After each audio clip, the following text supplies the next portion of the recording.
Tell me what's going on. Give me the good, the bad, the ugly, and let's dive right in as we do. Okay, great. Yeah, on Monday, which was when we were gonna have the other session, I got to go meet up with my friend, um, who I haven't seen in at least 35 years. I saw her in during college, and she was one of my ballerina friends growing up. She lives in New York still, and she teaches ballet and ballet bar at like Alvin Ailey, and it's just it's just amazing. So she was in Anaheim next to Disneyland giving a being part of a dance masters um, conference. And so I got to watch her teach, and it was just wonderful. I've taken a couple classes from her and over online over the pandemic, and she's what's great what's gone on for me just even the last few days having reflected on watching her. It's basically she's teaching ballet technique, and it just I just love that. And she was able to tell she's just a master at what she's doing, and it's but in a very kind, humble way. And so And that was super. what does that percolate in your own consciousness about your own direction, life path, and teachings? Yeah, very good question. You're so smart. Yeah, that's Yeah. how you're so pointedly, perfectly, wonderfully in tune. Yeah, yeah, it's way to go. Thanks for being so awesome. Yeah, You it's too. it's I love our connecting. I know it's so fun and easy and joyous. Yeah, so Yes. what that brings up for me is that I am a master at doing that too. And Yes. for me, just having a nice example of it, also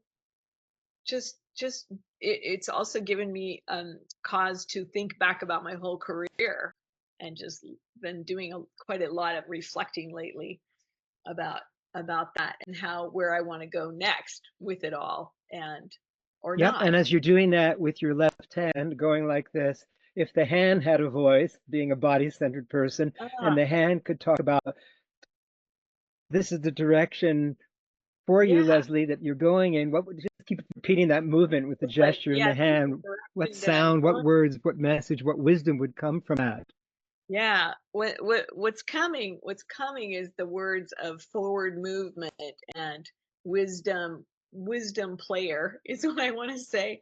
Like literally this sense of freedom of playing with what I already know, and how can I mold that into new things and new ways of being, and how the metaphor of dance, but also just truly the mastery of the technique, which Yes. is I am what it makes me so happy when I can Mm, do when I can yes. help. It's like my thing. It's what I It's so really. exciting to hear you speak like this and to have seen your friends, the reflection of someone who's doing that in her own masterful way. Now, close your eyes, keep your spine tall, let go of anything you're holding on your hands, and just breathing all the way out. Picture waters falling, sigh of relief. Ooh. Breathing in, sunrise lifting, chest lifting, fresh inspiration becomes you. And as you continue these longer, longest letting go breaths, fuller, fullest, sunrise lifting inhales, as images come to you now in your consciousness in the theater of the landscape of your mind, speak to me as you start to see scenes from upcoming attractions of you doing exactly that. Oh, here I am in front of a group of elders at an old age home. Here I am teaching principles of dance and mindfulness for people who wish to have better command and control of their lives, like specific examples and specific situations and places and classes and seminars and workshops and trainings, retreats, and maybe hour-long classes as well. Whatever comes up in your consciousness, just give me one example after one at a time. One comes that I'm outside in an outdoor theater teaching a whole group of dancers that are getting ready to perform. So it's like almost like like in the summer camp, summer performance, like performance preparation, and Yes. these. And then I can also see working with having like online all kinds of people with Parkinson's that I can help that they want to come and learn about posture and Yeah. help with their tremors and what it takes, all the tidbits. And I can also see um, different people that I've never even thought of before, even like yoga people that need alignment in their body that would love to feel less pain in their joints Yeah. from over Now, repetition. are these all live classes or some of them online that they can also participate with you no matter where they are with these same audiences of yoga teachers, Parkinson subjects from anywhere, everywhere? What are you, how can you have it all is where I'm leading to in this one. Yeah, I'm thinking both and also what I saw with my friend, it's what I'm being reminded of is um, I'm really good at big groups of people that um, that was something I'm going to cry because it was something I was watching her go, oh yeah, that I'm really good at that too, and I'd almost forgotten that. So even the ability Beautiful. online and to um, pick things out that are happening for people in the moment that will help them a lot. One of the things that I'm reminded Mhm. of is almost like a tune-up, like a movement tune-up or something like that. Yeah, And absolutely. biomechanics combined with like what's one thing that can be done that will change everything. And with This a is good. conviction. Yeah, and I've been also what I also started to embrace is this what I've said before, but I watched my girlfriend do it, and it's this thing of like, well, if you can just do this principle, this one thing for the rest of your life, that's gonna impact everything. If you can do like she was talking about doing an arabesque, and this is if you extend through your leg and out through the door and out through the space, it creates a completely different grace. And what I loved was I'm like, yeah, I want to do that. I want to just be so committed to knowing that my wisdom is of such great use that I would speak in a similar um, self-esteemed way. Okay. Now let's Yeah. imagine you doing that, and the moment is now, and you're teaching a class. It's online, and it's a live class, which you can also supplement with as part of people joining and participating or paying for, or the group or the organization paying for any part of this class, a series of exercises and attunement rituals that you can send them as part of a recording that they can have. That's a summary or they can even record the live session like I'm doing with you of that class so they can practice on their own. Let's pick Mhm. 5 principles and have you show them, not necessarily in full depth, but naming them as chapters in the title of a book and a 2-minute exercise Mhm. as though you're leading it now, as though you're introducing that, and give me a little bit of a taste so we can start fleshing it out. Then you can Mhm. actually make this recording with me, and Mhm. you can also start sending it to Parkinson type organizations or old age homes. Say, would this be of interest to you to have this support? Not send the whole thing to them, but just a little mini overview taste that could absolutely magnify your reach, which is the big audience you're talking about. Tell me Mhm. 5 exercises, 5 rituals, just to get this started. Go ahead. Great. So ritual number one is always the heart lift to help get the heart lifted and then to help support that postural alignment using the lats, finding the back muscles, and then bring your elbows in front of you, and that kicks in the abs. So even if people can't get out of their chairs, they can be lifting their hearts up as they're Beautiful. So the whole upper carriage is lifting. And it's good yes. when you speak. Remember my P formula. That's the point.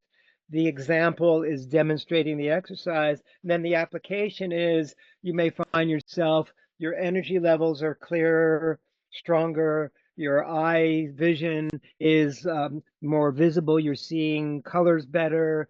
Your mood and affect is more uplifting as your posture is, your stance is, your attitude. So you start connecting point, example, application, and not just give it like a dance class. You go deeper into their physiology, their psychology, their transpersonal connection to getting through this time in this transition, from life to beyond life. So let's start including more of the applications of what's in it for me from the audience's point of view with the names of the exercises and what physically they can do. Keep going. This is good. Okay.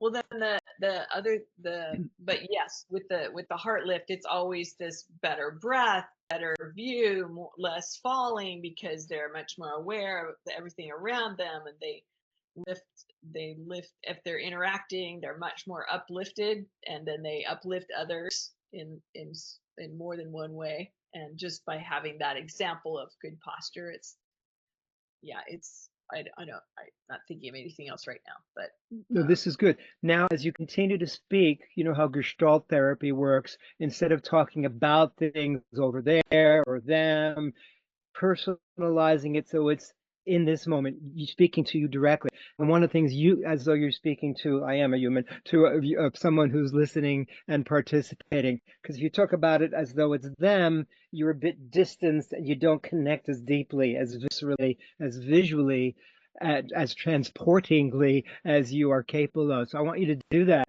so you're able to take me on a journey as I am a possible participant. I don't have Parkinson's, but so that someone who could be in that saying audiences. Go ahead.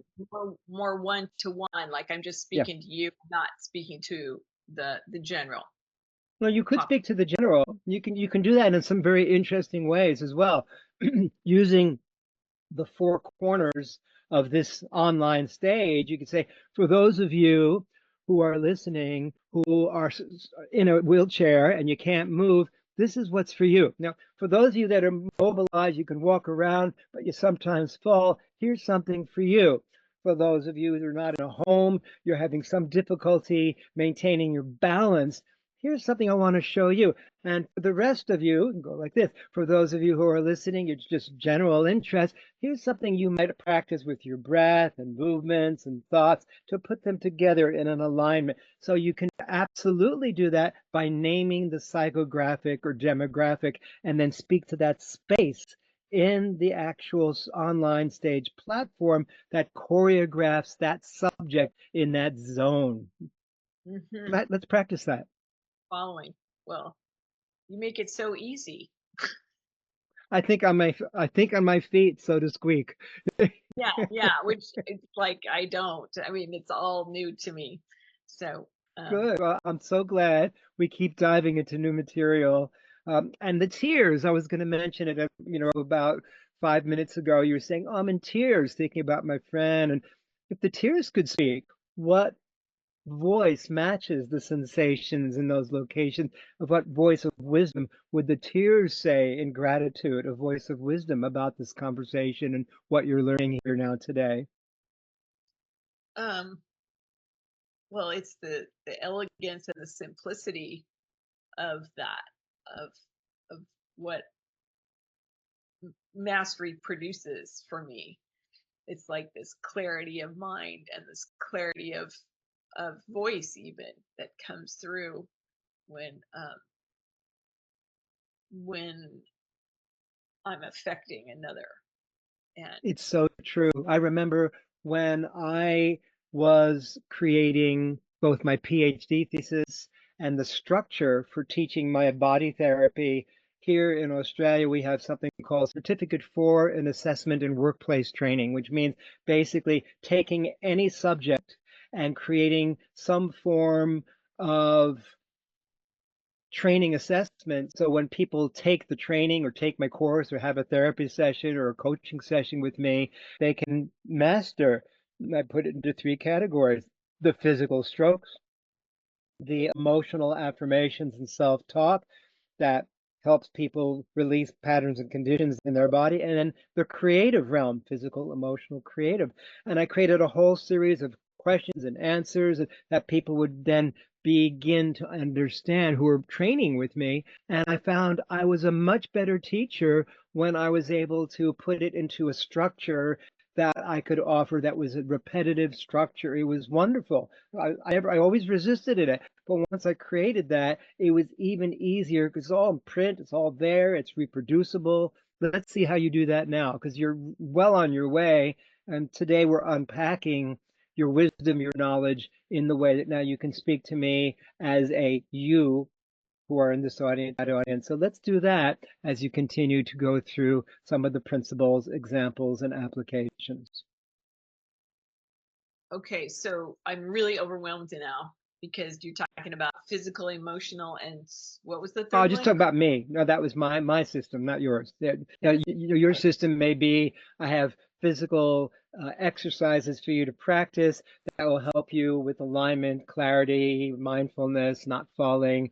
Here's one you can do, and here's how you can see how that applies to your life. So just that, your system, not mine. I was just giving you an example from my life, your Okay, yeah, example. that's actually Deb King is encouraging me to have my own structure and to have that so That's what I'm saying. Yeah, I can offer programs and things like that so it can be set up so so anybody can come and benefit from it. exactly. At any time, too. They could come in. They don't have to come in necessarily on day one. You can have it set up so they can enter at any point in, let's say, a 10 class cycle, and they can just go through the cycle on their own pace. It's much easier that way. People, oh, I have to wait for 4 months for the next class. Why bother? Make it easy that each class stands on its own, but supports whatever's before and afterwards. You can do this. Let's Right. do this together. Okay. Yeah, and well, what I'm thinking of is, I mean, so the main thrust of it to me is with the postural alignment, and then getting that alignment happening first, and then Okay. if you want to work on your movement quality, like how the personality gets reflected in the movement, but that comes later. It's more like let's look at your movement, what's happening with your movement right now, and then is there sort of the psychographics of the movement, like what sort of self-talk is happening when the movement's happening, even with just walking. So I like to do the posture, the heart lifting, and then get people into this new awareness of, oh, being in their bodies, and then the next part is usually walking, Okay. and then the next part is usually speed of walking, and then that creates a personal rhythm, like discovering one's personal rhythm, and then finding music that goes along with that and Okay.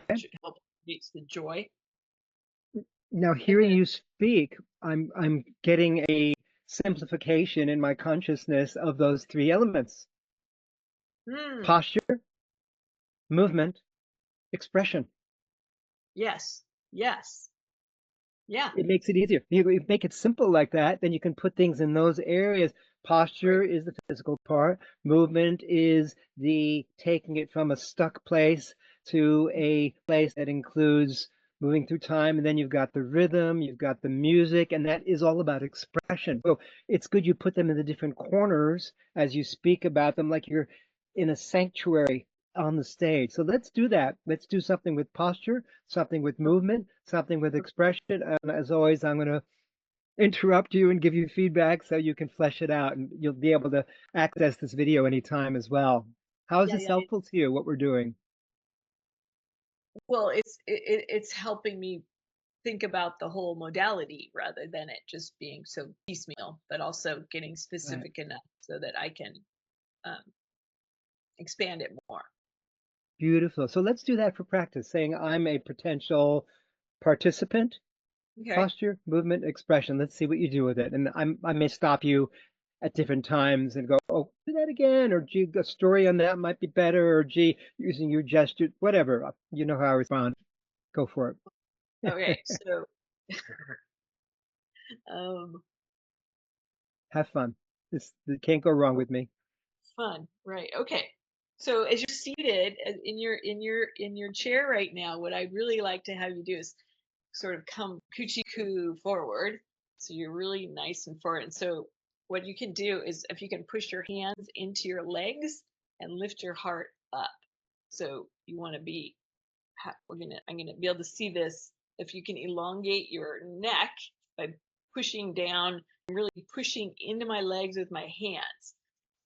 And then notice that you're going to breathe a little easier with there's going to be some space into your belly. If you're too far back, you won't be able to really support that breath. And then what we want to do with this is we're going to create a little movement so you're always going to have this lift, but we're going to move in a circle, and we're just going to draw a circle. And the reason that we do circles is those are much more organic. There's feeling of flow. You're going to remind your body that you're flowing rather than stagnant. And then do the other direction. Circle. Yeah, you might find a little kink. I don't know about you, but I have little kinks going on in my lower back. And if you find a kink happening, a lot of times what's not happening is that lift is lost. So if you can still continue to breathe and move at the same time, that's what we're interested in. And then just notice, if you can, close your eyes and see how that feels internally. If there's anything going on inside. I see that. That's great. I saw you slow down just a little bit. That was beautiful. And see if you can go the other direction and savor that movement. It looks like you just kind of moved into your body a little bit more when you closed your eyes. And if you're in that state, there's something that you noticed. If there was any part of your body in particular when you closed your eyes, can you feel a certain part of your body more than other parts? Yeah. And Now this is good. I do have something to add to this because I'm so disciplined and always with my champion springboard diving, gymnast, track star, and doing all this mind body coordination all these years.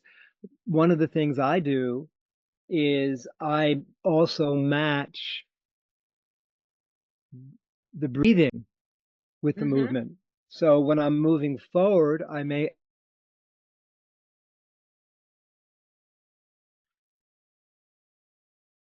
Uh-oh, you froze.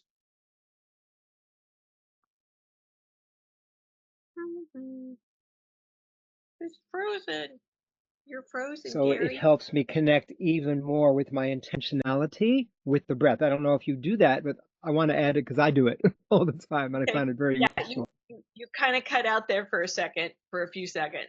So I think I I was caught what you. saying I match the movements forward with exhalations, the movement backwards with inhalations, no matter what direction I'm moving. That adds another layer of conscious connection, mindfulness to one being intentional in one's thinking, speaking, and action, rather than just noticing the physical body by itself, the relationship between breath and thought, intention, and even intonation, if you add that at some stage, whatever sounds are natural. But the breath I find is a key to include. I don't know if you do that, but I'm offering it to as another layer that can enhance people's being conscious rather than just moving. They can easily breathe, exhale while they're forward and inhale while they're backward, or not. It's something to practice. What do you think?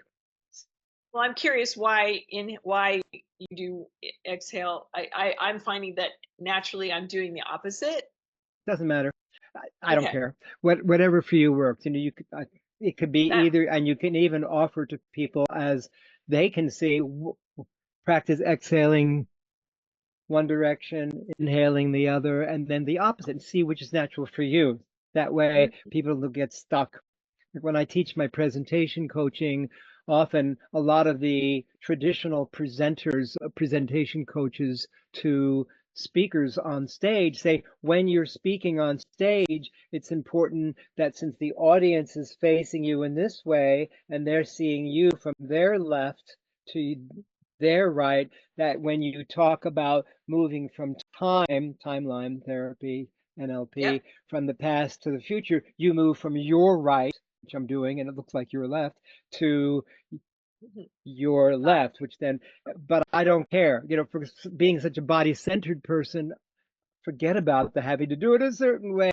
For me, I'm in my own body. My own left is my past. My own right is my future. And then I'm in my body rather than in other people's bodies, trying to see things from their point of view. It can be confusing. So I think offering the choice to people, feel what feels more natural, or Mhm. don't even connect the breath. But it does add, I find, an element of consciousness and connection that when I Mhm. do it, and I actually even make a sound, and then I say the word that connects with the sound, Mhm. ah, e, I, o, oo, whatever that may be, then Mhm. I have another connection to my intention that otherwise they get spaced out and scattered. So these are just different things you can add. So either way, front, back, forward, left.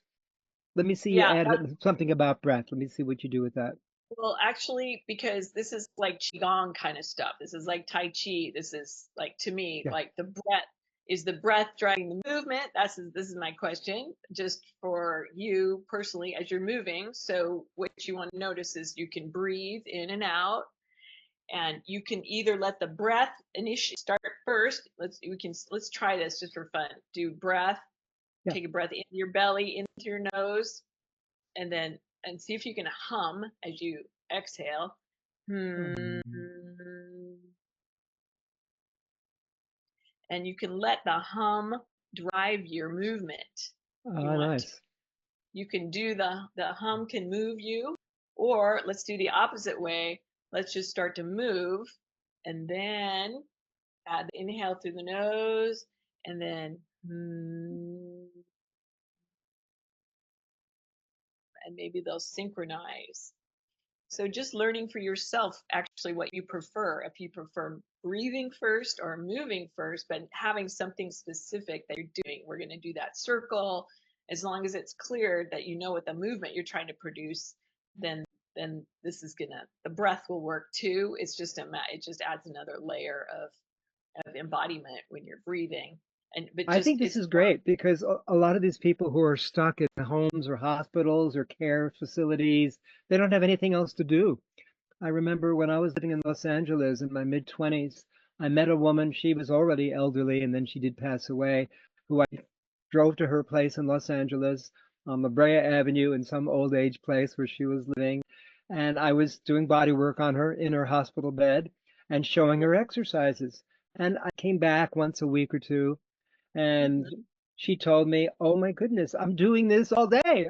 I have nothing else. I'm practicing your exercise, and it fills my day with such delight because I have something that I can practice. Thank you so much." It became like the center of her life. Oh my God, I was nothing else to do. Yeah, that makes sense. It's true, and it's so healing to be So, embodied.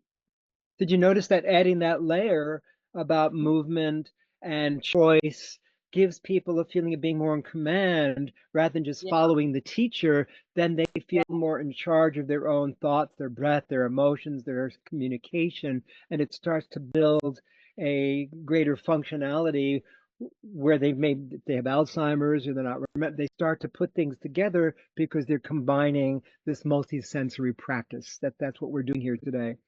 Keep right. going. So now you've shown one exercise, posture. Let's move on to movement and then to expression.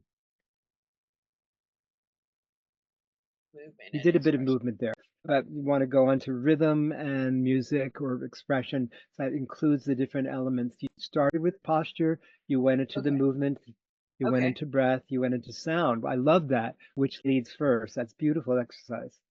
okay. And now for expression, let's if we do this heart lift again, this is what's important about this getting our heart up is that we're going to let things move through us much more. And if you can do the little circle like this with your hands, like you're inviting in anything that you're feeling. You're going to allow yourself, take it into your heart, and then throw it away. Take it into your heart and then let it go. And for And are you me, I'm doing that with breath as well? Because I find it's yeah, really useful if you're yeah, exhaling to go forward to yeah. inhale to come. Inhale, Yeah. breathe it in, and then we can exhale. Inhale through your nose. And if there's something for me, I'm going to put a little more effort into the exhale. I want to get rid of some sort of, I want to cleanse my system a Mhm. little bit and feel like I'm letting out any of the bad juju. I'm not putting it on you. I'm just releasing it, and it's going far away. So if you can visualize that, if there's anything going on, this will help. We like to, emotion means energy in motion. So we're moving our energy, we're circulating it, we're not taking it back. There's a lot in our heart usually, and we want to take it from our heart and then send it away. And now just stop and see if, put your hands on your heart and breathe into that and close your eyes. And if there's any emotion or some sort of body sensation that's different, we want to notice that and allow for that. Like my stomach got a little bit tight. I noticed that because I wasn't so sure I wanted to let go of those things. And now I feel like I'm going to cry. And that's okay. Beautiful. It's Yeah. Yeah. so you're self embracing, like, but you're the one that's producing this effect by these movements. And then you just want to take that awareness and give yourself credit for allowing yourself to feel and to move those I emotions. think there's some more things to add to this because when people hear about crying, there's two ways of reacting. One is, oh no, I don't want to cry. I don't want to feel bad. I have enough pain. It's good that you say, like a little bit of a disclaimer. The crying doesn't have to mean anything. It's energy in motion. It can be sadness that's coming out that you've been holding on to. It can be gratitude, the joy of tears to your eyes, tears of joy from feeling that you're feeling so beautifully. So good to add that element so people don't feel, oh no, I can't feel the pain. I've enough pain. Don't tell me to cry. We want to give permission and allowing it to be both an uplift as well as a release, not just the letting go, number one. Number two, when you do the movement and the sound and the exhalation, I know I like to also add color. So either a color that I'm letting go of, red for anger, or red or blue for being depressed, letting go, and then breathing in the opposite part of the spectrum, often letting go on one degree of the spectrum. Like when I'm working on people's bodies, what color, if I work on one side of the body, is the difference between left and right? Person says, oh, that side is more, they say either generally more red or blue.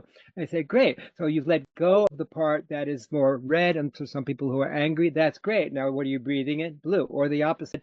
I've let go of the blue, the feeling of depressed. Now I feel more energy and pink. I go, great. So it's good to add another Yeah. layer of color if you're so moved. I'm just giving you a multi-sensorizing way of adding to what you're already doing And today. I like that it's almost like depersonalizing in a way with color. It's just it adds that literally the spectrum of colors. Like for me, even like I find that I don't go through a whole spectrum of emotions. Like I have a really hard time naming my emotions. But color I can relate to without it seeming making myself wrong. Like I'm like, oh yeah, that resonates. Yeah. Let's add now have you practice something with color. I've given you a suggestion. Let's say how you include that in that last exercise. Go ahead. Okay. So as we're letting go of something, I want you to visualize a color coming out of your hand, and you get to choose your color, and then see if you can pick a different color as your hands come here, and then you can let go with a different that first color that you chose, and then bring in, like for me, I'm feeling red. I'm coming into my heart, and then I'm letting go, and it's purple. So as I come in, I'm thinking red, letting that, and then it sort of changes into purple. And so we want you to do that for you. Yeah. There's a certain color, just And then intuitive. another layer about the color that you can also add is the red and the orange and the yellow are warming colors or hot colors. You can either release them or receive them. And the blue, the purple, the green are cooling colors that you're either letting go of a certain coldness or you're receiving a feeling of calmness. So it's good you can add that emotional component so they see beyond the physicality of the color and they go into, oh, I'm feeling warmer now, or I'm feeling calmer now. So they start to have more of an emotional connection to what you're saying. Let me see you Mhm. add that, the warming and the cooling part. So the more if you're breathing in, if you're visualizing a blue color, that is more of a cooling effect on your system. And then if you visualize something hot or something red, orange, in any of those, yellow, that would be really hot. Think of hot and heat and like a flame. Think of those colors that would all be in flames. And then if you're breathing using the blue, and it could be purple, all of there's more cooling effect. You like you're just jumping into water. Like think of Yep. water, So blue. this is good what you're saying. And looking at it from the two different polarities, either people want to let go of hot, red anger, Mhm. or they want to receive warm sensations that help them feel more enlivened. Blue and the cooling colors can either be letting go of coldness or receiving calmness. So you can have them practice. One is not just letting go, one is also receiving, depending on how they're oriented in their bodies. Someone's angry, they want to let go of red. They want to bring in the cooling colors. Someone who's cold, they want to let go of the cold and bring in more of the warming color. So it's just different ways that you can Mhm. segue and help people navigate through. It's a nice contrast, like having those two sides of the spectrum, literally, that we're addressing with the We've color. gone through now the physical posture, the movement, and the expression. What are you learning from what we're doing here today? We're basically practicing this together, adding nuances to the ways that you teach and can create an online, I recommend it, kind of an online uh, introduction overview that perhaps you can send to. There's Mhm. thousands of care centers and people with Parkinson's all around the world. I wouldn't be surprised if you gain a very strong audience from online classes. What do you think about that? I love that idea. I would love to do that because I want to help people out. It's helping my parents. Finding a place for my parents to live is highly affecting me. And so I'm How's that thinking, affecting you, Leslie? well, because my mom is in dementia, and I'm like, I want to be of use in this. I'm like, I can do something with these people. I have been gifted with this awareness and this love and the care that I know, that I've worked with people with Parkinson's for 17 years. I mean, it's, I love these people, and I want to. Every time I teach a class to Parkinson's or even to the retirement center, I'm like, I always feel better Well, because this it is feels like wonderful. I'm. Now that we're having this conversation, what I would love you to do, even between our sessions, is to create little uh, like maybe a 5 minute overview of exactly what we just did here today that summarizes it. That can be an introduction that you can send to a center and say, I have live classes that I'm doing, and I'm also creating online class reviews so people once they take in the class, you're not just giving it away and then not just purchasing for $35 a take. Once they take in the class, that way it gives you more of a chance to help people directly. Then I will offer as part of that training class, entrainment, attunement, this as part of what they get or what your organization gets, you can have in your library, and people can practice. They can practice it even when I'm not there. I think that will expand your reach 1,000 times. Yeah, I think so too. And it sounds like fun. I mean, it's a good challenge too. But I also think, yeah, this like the simplicity that this is what I'm feeling is in presenting something like this that's very simple yet profound. I love this. And the fact that your mom has dementia gives you a very personal connection to this whole world. And she didn't have dementia, 17 years ago, or how many years ago you've been doing this. But now that she does, you have even more of an impetus to make a huge difference because it's affecting you personally. And maybe your mom will be someone that can practice. Who knows? You might as well practice with her too. Exactly. Yeah. Yeah. And that's actually what's striking me about bringing them here. If they move to Santa Barbara, and that's what's been the changeover for me. I'm like, I'm willing to have them come here and I'm looking for places here for them. And so, like, for me, that means I'm willing to step into this, like, almost caregiver role of my parents and, and using I just know how I love how my mind likes to work, how I want to use that for, it's like, okay, maybe they, won't take it on, maybe my dad won't like it or whatever, but who cares, like, but that impetus in me is heightened now, thinking that they'll be here. And I not like I want to prove that I'm doing a good job, but just that in a way, I would really like to be making money. I would really like to be making an impact. I would really just the whole picture. I I kind of want to just prove that I'm worthy almost. Well, it proves that you're worthy. It also gives you a feeling of contribution, participation, for making a difference. Let's imagine for a moment now that you are teaching these courses. They are happening both live in physical centers and also online with a variety of people in homes, in aid center. You can do it live with, like, you can have 100 people on the call. But let's talk about it now as though it's already happening. Um, Here I am. I'm Leslie Sack. I'm doing these classes. This is what's happening. I'm reaching people in this one, just as though it's in the physical moment, so I can feel your ownership and embodiment as though it's already happening. This is a guided visualization to bring the future into the present moment, to Mhm. activate this happening now. I'm all ready. Let's starting with that. I am.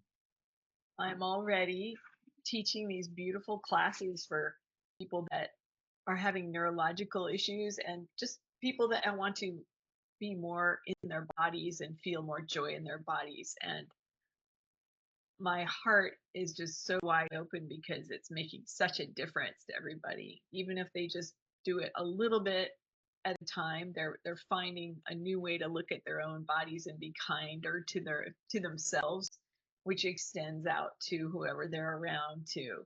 And it's just simple movements and postural things, and it affects the psychology deeply. And it's not a cure for Alzheimer's or dementia, but it's the all the nuggets that I've gained over so many years of teaching people with neurological issues that I just really am so proud to be presenting this into the space of anybody who might benefit from this. And Beautiful. I'm offering these classes now to, and now start naming as though it's already happening, to 15 daycare centers, age homes. I'm doing this on a weekly basis. They're half an hour long, and I supply supportive uh, videos that include the live sessions and also give exercises people can practice between sessions, something like that, your version of what I just yeah, said. so I'm doing in-person sessions at my dance studio, but also I go to retirement homes to help out the seniors, as well as I actually help out in the kids in in school, um, with this body awareness, and how that can create great shifts in their own learning by being in tune with their bodies. So I do regular ongoing they're just half-hour classes, and then if people want to practice in between, I've got helpful videos for them, just little snippets from the class, and they can either repeat the class every day until I see them the following week, or they can do I have little quick fix reels that are just like 30 seconds, 60 seconds long of little things to be done, so they're easy to do and not overwhelming to try to fit them in. But it will Beautiful, alter. Leslie. Now, between now and our next session, what I'd like you to do is start creating just practice overview 5-minute videos. You can send it to me in the meantime. I can comment on it in between our sessions or hold it to the next session. Just practice and send it to me. They don't have to be perfect. I'll give you feedback. And